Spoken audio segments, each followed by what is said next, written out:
Heyo everybody, Haku here with my review for Shunkashuutou Daikousha Haru no Mai, or Agents of the Four Seasons, The Dance of Spring, or maybe just Dance of Spring. This one is going to be a very interesting one to talk about, because even my own personal thoughts are all over the place. I would end nearly every episode of this being like, I don't know if this is the best show I'm watching this season or one of the best shows or the least good. I do not know fully. There are so many things that I really want to praise and so many ideas they put forth that I think were like really interesting, and the execution on those may be a bit spotty at best. But then there are also some things where I certainly have my complaints and criticisms. So this is adapted from a series of light novels, and it's done by Wit Studio. I believe it's also the original author behind Violet Evergarden, which, my hot take for years now, I wasn't the hugest into Violet Evergarden. Everybody else really loves it, but there were certain things about it I didn't like, and some of my issues with the structure here might be issues similar to the structure there. This in particular, I think, was not as strong, and before I get into stuff like that, I guess I'll give the base general synopsis. It is about a world in which seasons are ruled by these four people chosen by the gods of the respective seasons to have the powers of that season and bring it every year. And we just follow the agents for Japan, or at least, this world's version of Japan. And we don't know if there are other agents for the seasons in other countries. We never really get into that here in season 1, but I do know that the source material is quite long, so we might get into that in the future. Again, where do we go from here with all of this? The way it ended, I would say my overall opinion, like of the ending, I was very whelmed. I was like, okay, well, that is an ending, and that may be my overall take on the series, where I liked this. I liked the anime. I thought it was good, but I'm not going out of my way to recommend it.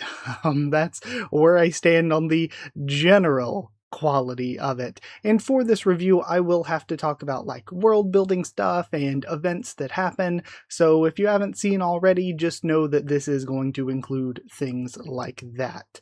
But in talking about the structure, an issue I feel like I ran into multiple times is because we will, continue with the main story and then flash back to this, continue with the main story, flash back to that. And I will often really, really praise writing that will tell us a story and then have some sort of twist or some sort of new information that will recontextualize what we've already seen, where I'm like, okay, I can watch or read this, and then you have the twist, and then if I watch or read that same thing again, I get a completely new story out of it, a completely new take on it. But that's not what happened here. What happened here, time and time again, is I would be like watching an episode where something is happening and I'm not quite bought in emotionally, or I'm not quite like, I don't really know the details of what's going on here. We haven't been told the details yet. And then we would get a flashback in an episode or two that gives some more context that I'm like, wow, I wish this scene had come earlier. I wish this had come first, because rather than me getting something out of it and then with this new information getting something new out of it, rather the first time watching I was like, I'm not really getting much emotionally or in terms of what the story is giving me information wise. I'm not getting much out of this. And then we'll get some information. I'm like, dang it, I wish I had that information sooner, because I would have been so much more emotionally hooked if I already had this information. So there are many times where I think the order of things happening was to the detriment of the story being told. Things like that bothered me. Also, might I interject, we get into the villages, and later we learn that, okay, people born from past agents are the ones who end up becoming chosen as agent. So it makes sense that anyone who was a past agent, they kind of keep their families together because somebody might get chosen from them. And the formation of the villages started to make more sense. But the actual plot movements of the villages were questionable at best. Them not saving Hinagiku at first would seem callous, like, oh man, shouldn't they want to go save her? But it's a practical move, and they're like, well, she'll die eventually, and we'll just get a new agent. But then, with the really darkest, most terrifying scene, Misuzu had a plan that would have essentially started building up a new Village of Spring, and so the decision to not try to save Hinagiku seems really, like with that information learned, seems really irresponsible and self-defeating on their part. Even if Kasai wasn't super duper extra evil, it still would have been a bad idea for them to leave Hinagiku with them, because Hinagiku could have been groomed by them to the point where even if she didn't have children well into adulthood, she could have just teamed up with Kasai. Like, if Misuzu wasn't so evil and insane, Hinagiku could have just been won over, worked with Kasai, started a new sort of rogue Village of Spring. So their decisions not to save her seem extra messed up, and the villages in general, Village of Winter as well, they sucked. They like turbo sucked. And then you get into the Four Seasons agency. What did they even do? They do nothing. They can't protect the agents from being attacked or kidnapped or anything, and when they are attacked or kidnapped, they generally can't get them back. Like, most of the characters we saw on an individual level, we saw very few that actually kind of did their jobs. Generally, the agency was awful. Screw these guys as well.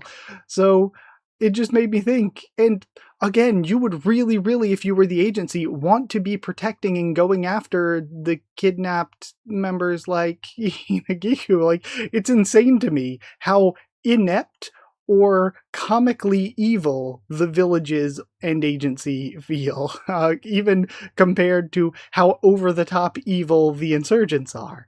So that in itself is crazy. And I guess I don't know a natural place to cut in and talk about the Kasai strats, but the Kasai strats. Literally, they stand around and spray bullets. So many scenes of them, their strategy again and again and again, when it comes to attacking, being attacked, they stand around and spray bullets. That is the Kasai strat. Insane. And it, for whatever reason, just never really ever works out for the most part.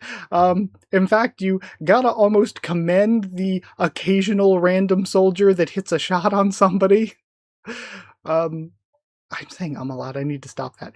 But moving from there, again, I don't have any notes or anything, I'm just going off the top of my head to talk about the characters and their relationship, and I guess maybe even before that, talking about Hinagiku individually. So the thing with Hinagiku's story is you can view it in one of two ways, and I think they didn't do a good job at fully making a distinction on which way you should view it. You could view things very literally. The original Hinagiku literally died, and this is a new Hinagiku. In fact, we saw the, agent selection thing happening again, and we have a lot of things where she's like, oh, I saw the memories of the former agents or whatever, little hints at that and hints at the goddess of spring and everything. So what I was thinking for a lot of this was that the original Hinagiku died, and this is the goddess of spring stepping into Hinagiku's body. But you could also very much read it as just a metaphor for her trauma. She didn't actually literally die. It's when you go through that sort of trauma, the old you dies, and she feels like an imposter. She feels like, I couldn't bring that old me back to you. I am a changed person now. I'm a different person, and I wish I could give you the old me, but I'm not the old me because of the things I've been through. And you can take a lot from that.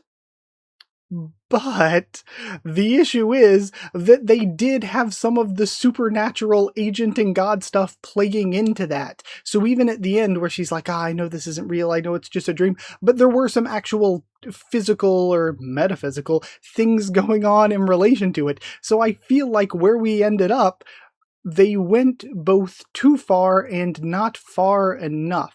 They went too far in the, fantastical direction for us to say it's just a metaphor for trauma, but they didn't lean deeply enough into it, and they pulled back at the end for us to say, oh no, it's a literal fantastical thing.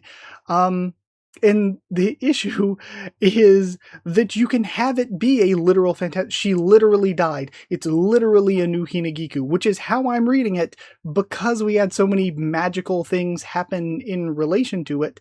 I feel like that's just how I have to read it right now. I feel like I have to read it as something that actually literally is happening.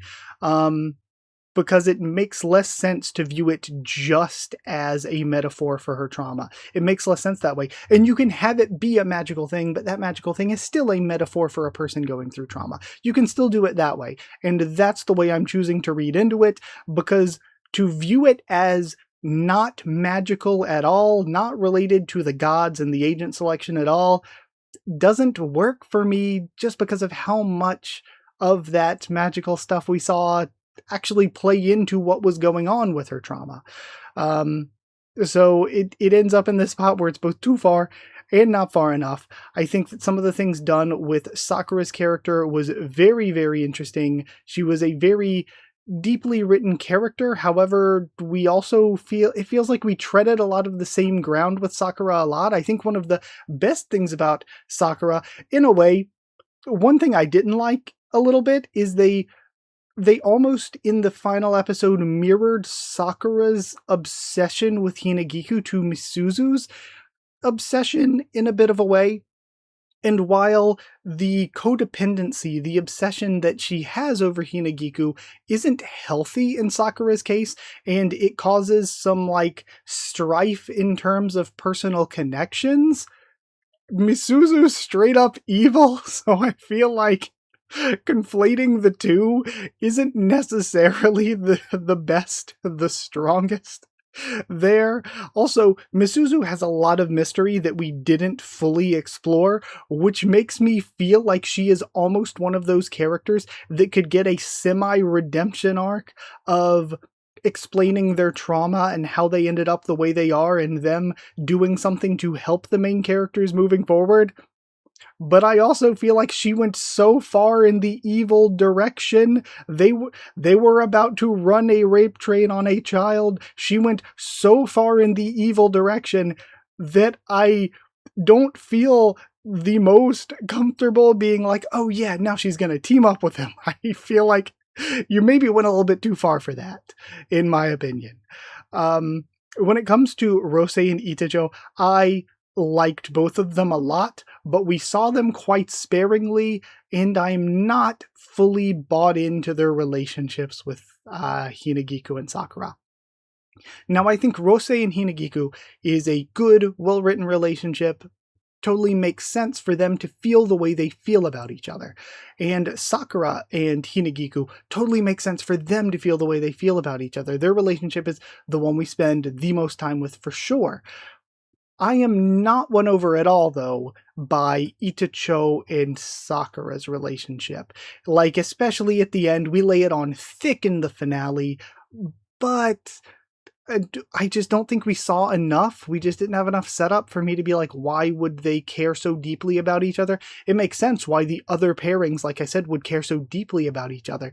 But this one just felt like, well, Itacho is Rosei's guard and Sakura is Hinagiku's guard, so let's just throw them together. That is kind of how their relationship feels, and I'm not a huge fan of that of, oh, we need to just throw the characters together and we have a matching number of characters, so let's throw them together. I really don't like when series do that, and that's how their relationship feels.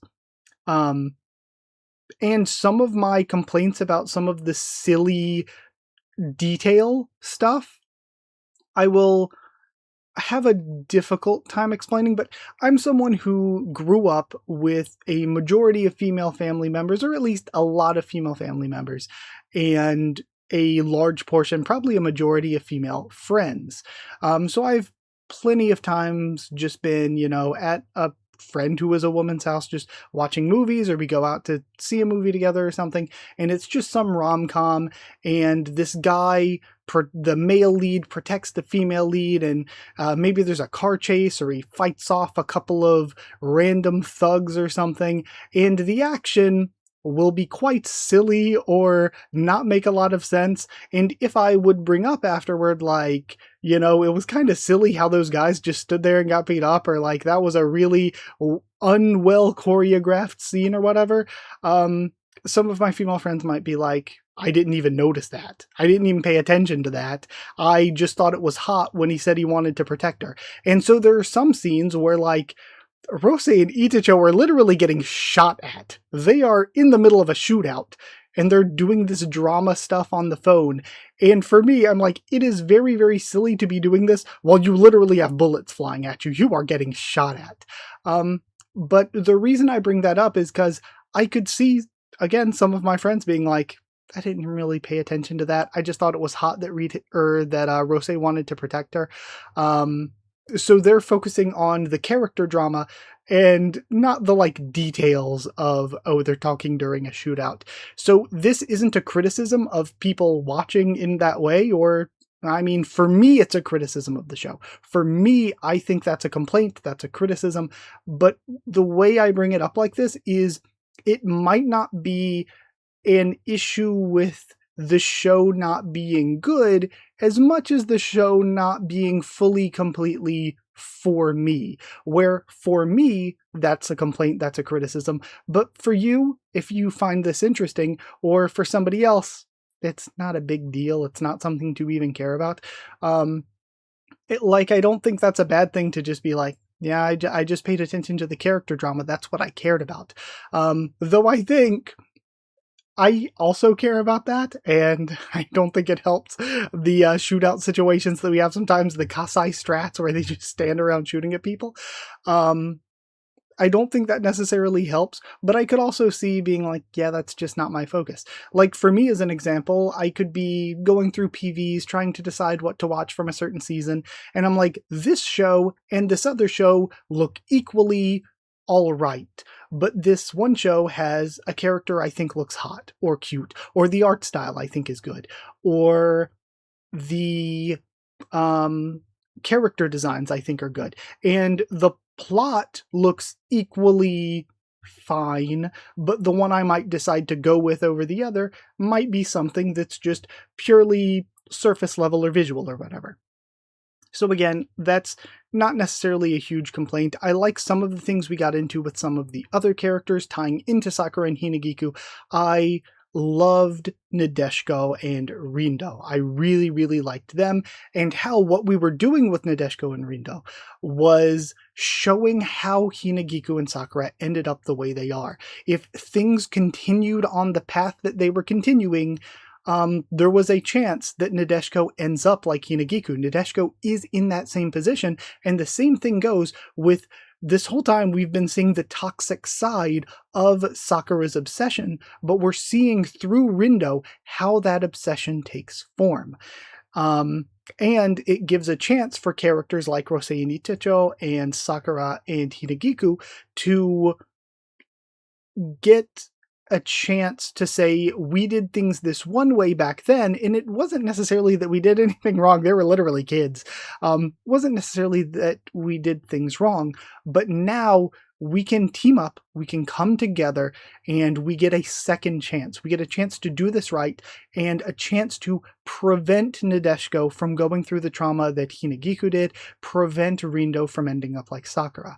I think that that was a really, really cool way to write things. And I also love what we got into with codependency with them, or just dependency on a person, where Rindo was playing an act keeping things at arm's length, and he himself didn't even realize how dependent he was becoming on Nadeshiko. He just thought, oh, I'm the caretaker, oh, I'm doing this, oh, I'm doing that. But when Nadeshiko is in danger, that's when it hits. That's when he's like, oh crap, I can't live without her. I am now, devoted. It's a big part of my identity that I am her caretaker.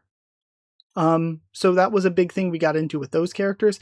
I think that also Ruri and Akane they were very, very good in the idea. I feel like the ideas presented here are probably relatable to a lot of people who have been caretakers before, where Akane feels for Ruri. She's like, I love my sister. I would do anything for my sister. I have done anything for my sister.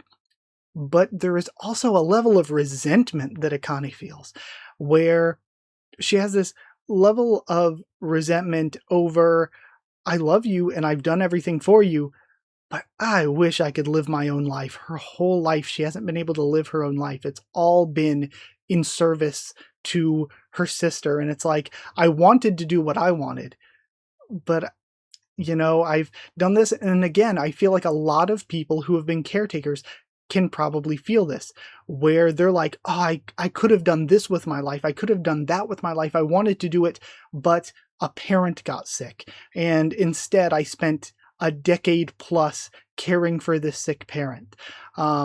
Something like that. I feel like that could be very relatable. And that's an emotion that a lot of people who are caretakers go through. And I think it was really cool to bring that up, even though we didn't go the most deep into it. I thought that was a really cool relationship between the two of them, where again, like I'm saying, people in real life, they're like, I love this person. I would do anything for this person. And in fact, I have sacrificed so much. I have done so much for this person.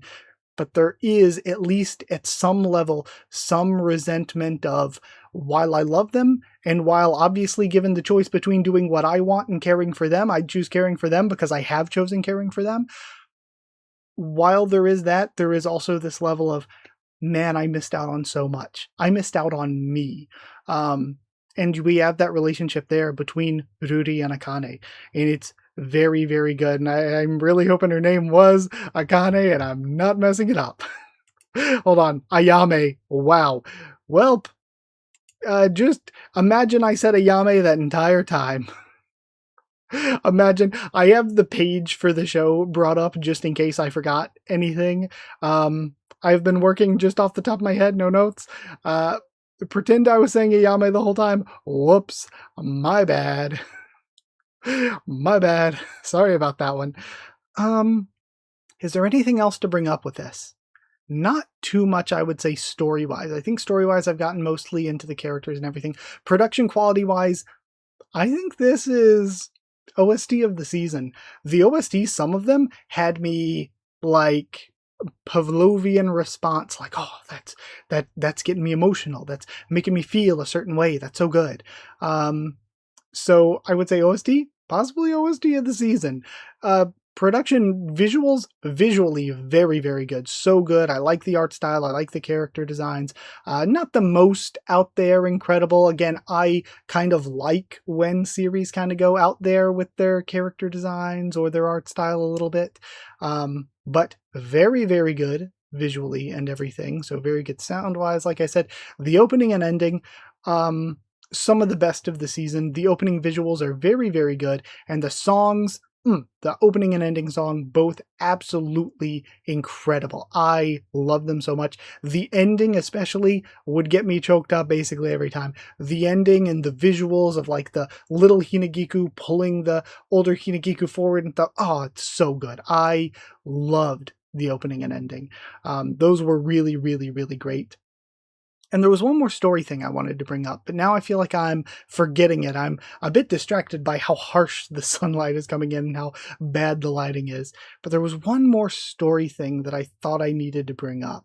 Great, now I'm having trouble remembering it. I will say I wish we spent more time with Summer and Fall because I really like those characters a lot. And in addition to liking those characters a lot, where we left off with them, we kind of just said, okay, here's the end of the season. And the source material continues on, so that's probably why. But as somebody who's just watched the anime and just watched one season of the anime, I can firmly, comfortably say I kind of wanted more from them at the end because they had gone through some crazy stuff and we just kind of end things. Again, like I said with the ending, where we ended off and my opinions were just kind of, I watched the finale and I was like, well, that is an ending. That's an ending. I feel like when it comes to discussion of this series, I have seen it be very, very overhated. Now, there's a lot that I have criticized a lot here. There is a lot to criticize. But I also feel as though I have seen it be fairly overhated. Dang it, it's bothering me so much that I can't remember that last point I wanted to get to. This is something I wanted to get to much earlier in the discussion when it comes to the story itself. Something that I said almost every episode, something that was kind of key to a lot of my opinions on the series, was the melodrama. They had some gorgeous voice acting, but they went way over the top. There were so many scenes, for me, where the emotion would have felt appropriate to like a 7 or 8. That's where the emotion was lying, and it would have been satisfying and good, but they were belting it out. They were acting and hitting the music and directing it like it was a 10 out of 10 emotionally, and it's like, okay, it's maybe a little bit much. And there were so many times I am such a sucker. I cry over so much. I get very emotionally hooked very easily when it comes to anything, but anime in particular. It's what I watch and cover and everything. But there were so many times where we're at a 9 or a 10 emotionally. I'm tearing up, got some tears coming down, and they are spitting and shitting. They are screeching. They are screaming. They are acting it like they are being murdered, and you can see the tears like suck back up into my tear ducts, and I'm just like, okay, that's a bit much. Like, I go from being so caught up in the moment, so bought in emotionally, and they just go so over the top, so crazy with it that I just immediately break immersion, and I'm like, okay, that's a bit much. Oh brother, that's a bit much. So I will say that about the emotion. That is an issue I had in a lot of episodes. A lot of episodes where I would have been bought in at like a 7 or 8 emotionally. They were screaming at a 10, and times when I would have ordinarily been bawling and totally bought into the series, they were taking me out of it by going way over the top. Way over the top. Sometimes the emotions just went way overboard. So with that aside, I think I have talked about every aspect of the series, and I can go ahead and do my favorite character, waifu, and relationship. This is going to be a little bit hard because I have, again, so many praises, but so many issues with so many things. In the end, who is my favorite character? I liked all of the main characters, except the antagonists. You know, I thought they were solid antagonists, but I don't like them. Favorite character? I think Rindo, maybe. I'm very unsure about that. Very unsure. I liked Rose and Itecho a lot, but I feel like they kind of took me out of it towards the end. And I really want to say Hinagiku or Sakura because of all the things I love about them as main characters. But then each of them just have these things, like the stuff at the end with Sakura and Itecho, these things that just take me out of them as characters. I think I might go with Rindo. Maybe we saw him just sparingly enough that he didn't get to have a lot of those things to take me out of his character. As far as waifu goes, best girl, also a kind of... I really like Ruri and Ayame. I don't think I would say either of them are my favorite characters, though, just because I didn't see enough. I would say Ruri best girl, Ruri waifu. I really liked her as a character, too, but I feel like I didn't see quite enough. And again, I love the concepts I talked about that they got into with those characters. But again, maybe not enough. And my favorite relationship, I almost, with my discussion here, almost maybe talked myself into saying Ruri and Ayame. I maybe talked myself into that, but I will say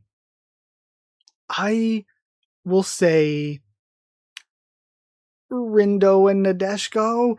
I really, really want to say Hinagiku and Sakura, but I can't. I will instead go for Rindo and Nadeshiko.